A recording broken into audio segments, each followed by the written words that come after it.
NPM 2341016 dan rekan saya. Halo, perkenalkan nama saya Byung Riswanda Mulya dengan NPM 234100134. Dan saya Amelia Netiapsari dengan NPM 234100140. Selanjutnya rekan saya. Halo, aku Nancy Afilia Maura Santika dengan NPM 234100155 dan juga rekan saya. Halo semuanya, perkenalkan nama saya Meli Angelina Saputri dengan NPM 234100154. Selanjutnya, Dan saya Yuresti Ersa Sanhayu dengan NPM 234100152. Selanjutnya. Dan saya ada Muhammad Fatih Fareski dengan NPM 234100079 dan rekan saya yang terakhir ada saya Binta Ivani Jiratmoko dengan NPM 234100056. Berang-berang makan coklat. Halo teman-teman. Sebelumnya perkenalkan saya Natalia Sri Suyanti dengan NPM 234100165 dan juga rekan saya Amelia Netiapsari dengan NPM 234100140. Jadi kita sedang di mana, Mbak? Kita lagi diisi nih Kak, tahu nggak nih kepanjangannya? Belum tahu di mana nih. Nah, ISI itu kepanjangannya adalah Institut Seni Indonesia yang ada di Surakarta. Oke, di sini kita langsung saja untuk apa, Mbak? Kita ini mau wawancara nih Kak. Oke, wawancara. Jadi ISI ini punya program dan event. Nah, kita tuh mau ngelakuin wawancara ke orang Orang yang ada di sini ya. Iya. Apa sih programnya gitu? Iya. Oke, langsung aja kita cari Iya. orangnya. Oke, let's go. Hai. Oh iya, Mbak ini. Sebelumnya mungkin kenalan dulu nih, Mbak. Di sini aku Natali sama rekanku Amel. Ya. Jadi di sini kita itu mau sedikit tanya-tanya nih, Mbak, tentang program apa sih yang ada di ISI itu dan juga mungkin beberapa nanti akan ditanyakan oleh rekan saya juga. Mungkin yang pertama ya, Mbak. Mbaknya berkenalan dulu dong. Boleh. Oh iya, langsung aja, Mbak. Saya Bulan Verina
pembelajaran selama mahasiswa itu menempuh 5 materi yang harus dipresentasikan dan kemudian dipilih salah satu materi yang akan ditampilkan secara lengkap dengan busana tarias busana, kemudian dengan live musik gamelan menggunakan lighting ditonton oleh kalangan.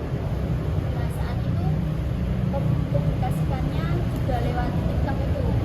Teman saya ada yang iseng membuat video latihan kami, jadi part-part itu dipotongi terus dijadikan satu, dikasih kata-kata dan ya jadi konten.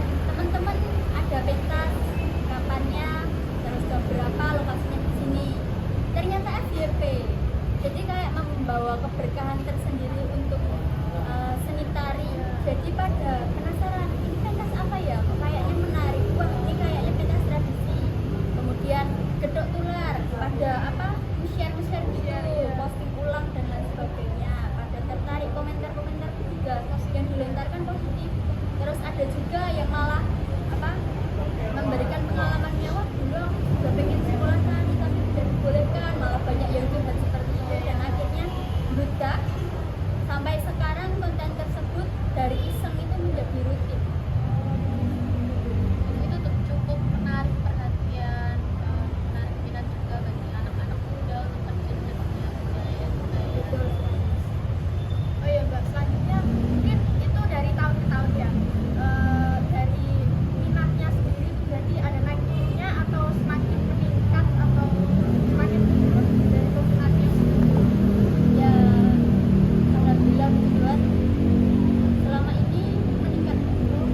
Jadi bisa dikatakan stabil karena memang ketika ada event di situ ada meledak penontonnya, sampai kadang tuh nggak kebagian kursi, sampai penonton pada duduk-duduk di sekeliling seperti itu, sampai yang ada di belakang pendopo itu kadang disuruh maaf ini lokasinya untuk keluar masuk penari, jadi tidak boleh di sini nanti takutnya mengganggu. Jadi sampai tidak karuan gitu loh penontonnya dan berbagai kalangan itu. Lagi mungkin dari saya juga sudah mungkin ya kesimpulannya dari penampilan di sini lumayan menarik, sangat menarik, terutama di anak muda zaman sekarang. Pengaruhnya di TikTok ya. Karena kan zaman sekarang kalau kita tidak menggunakan sosial media dengan baik dan benar itu kayak percuma gitu. Ada kesempatan, ayo dimanfaatkan buat promosi, terus buat konten-konten lucu atau kesenian dan lain sebagainya. Jadi benar-benar anak muda tuh harus memanfaatkan sosial media ditaati dengan baik agar tertarik. Oke Mbak, terima kasih atas jawabannya. Mungkin itu bisa bermanfaat buat kita juga. Mungkin kedepannya kita juga bakalan nonton dan juga tertarik untuk ke seni itu ya. Harus sih. Jadi setiap 3 bulan sekali Institut Seni Indonesia Surakarta selalu menampilkan karya-karya terbaiknya, baik dari dosen ataupun mahasiswa. Jadi teman-teman harus tetap stay untuk mengikuti Instagramnya Institut Seni Indonesia Surakarta di Mawariska Surakarta, dan juga jangan lupa scroll TikTok, siapa tahu FYP-nya isi Surakarta. Oke, terima kasih Mbak. Ya, sama-sama. Wawancara rekan-rekan saya tadi, sebaiknya kita sebagai anak muda jangan pernah meninggalkan atau mengurangi budaya kesenian dalam daerah Jawa. Iya betul, tepatnya di seluruh Indonesia ya. Minat anak muda dalam berkesenian itu jangan berkurang. Iya, jangan berkurang. Betul. Jadi dari seiring berjalannya zaman, mungkin teman-teman di luar sana juga setelah melihat FYP TikTok mungkin ada sedikit minat ketertarikan dalam bidang seni budaya. Mungkin dengan ketertarikan tersebut jadi bisa menambah wawasan mereka dan juga mengenal kebudayaan di Indonesia gitu. Ayo mari teman-teman kita ramaikan dan jangan sampai punah kebudayaan di Indonesia yang sangat fantastis dan bagus ini gitu loh. Ayo. Nah bener, kalau sekitar Solo yang paling dekat dan bagus adalah di ISI. Kita lihat kesenian ISI untuk semua kalangan, anak muda, orang tua, baik anak-anak, agar tidak punah kesenian di negeri kita. Nice. Nah, jadi kan tadi kita udah wawancara, udah dijelasin sama Mas Mbaknya langsung nih, wawancaranya bahkan sama mahasiswa isinya langsung. Jadi buat kalian yang mungkin butuh referensi buat lihat event kesenian di Kota Solo, bisa banget datang ke ISI. Nah, Betul banget. ya, selain itu juga kita sebagai generasi muda itu jangan sampai melupakan kesenian-kesenian yang kita punyai. Gitu guys, jadi kalian langsung datang aja ke ISI.